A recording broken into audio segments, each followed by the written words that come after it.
মধ্যপ্রাচ্যে আগুন জ্বলছে, আর সেই আগুনের শিখা তৃতীয় বিশ্বযুদ্ধের ছায়া ডেকে আনছে। 2026 সালের এই সংকট হঠাৎ করে তৈরি হয়নি।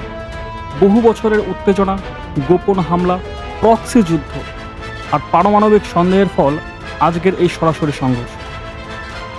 ইসরায়েল ও ইরান বহুদিন ধরেই একে অপরের শত্রু হিসেবে দেখে আসছে।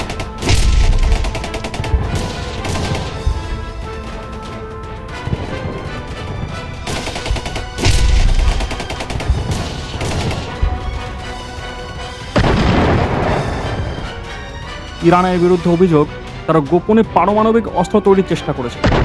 2015 সালে joint comprehensive plan of action চুক্তি হয়, কিন্তু 2018 সালে তৎকালীন মার্কিন প্রেসিডেন্ট ডোনাল্ড ট্রাম্প চুক্তি থেকে বেরিয়ে যান। এরপর থেকে উত্তেজনা বেড়েই চলেছে। প্রক্সি যুদ্ধ, ইরান সমর্থন করে হিজবুল্লাহ, যারা বর্তমানে লেবানন প্রদেশের বাসিন্দা, এবং হামাস, যারা গাজা অঞ্চলে দীর্ঘদিন ধরে বসবাস করে আসে।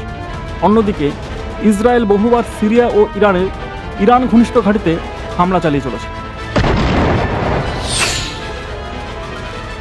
বর্তমানে ইরানের প্রেসিডেন্ট খামেনেওয়ালি মৃত্যু সংবাদ একাধিক সংবাদ মাধ্যমে প্রচারিত হলেও তার সত্যতা এখনো যাচাই হয়নি। অন্যদিকে আন্তর্জাতিক প্রভাবে ক্ষেত্রে এই যুদ্ধের প্রভাব বিশাল আকার ধারণ করেছে। মধ্যপ্রাচ্য তেলের প্রধান উৎস, যুদ্ধ বাড়লে আন্তর্জাতিক বাজারে তেলের দাম হুড় হুড় করে বাড়তে হয়। এমনকি বড় শক্তিগুলো সরাসরি জড়িয়ে না পড়লেও যেভাবে এই যুদ্ধে তারা একে অপরের পাশে দাঁড়িয়েছে, তাদের তৃতীয় বিশ্বযুদ্ধের আশঙ্কা কোনো দিক থেকেই উড়িয়ে দেওয়া যাচ্ছে না। যুক্তরাষ্ট্র অর্থাৎ আমেরিকা ঐতিহাসিকভাবেই ইসরায়েলের ঘনিষ্ঠ মিত্র। ইউকে অর্থাৎ ইউনাইটেড কিংডম এবং ফ্রান্স কূটনৈতিকভাবে ইসরায়েলের পাশে সর্বদাই দাঁড়িয়ে আছে।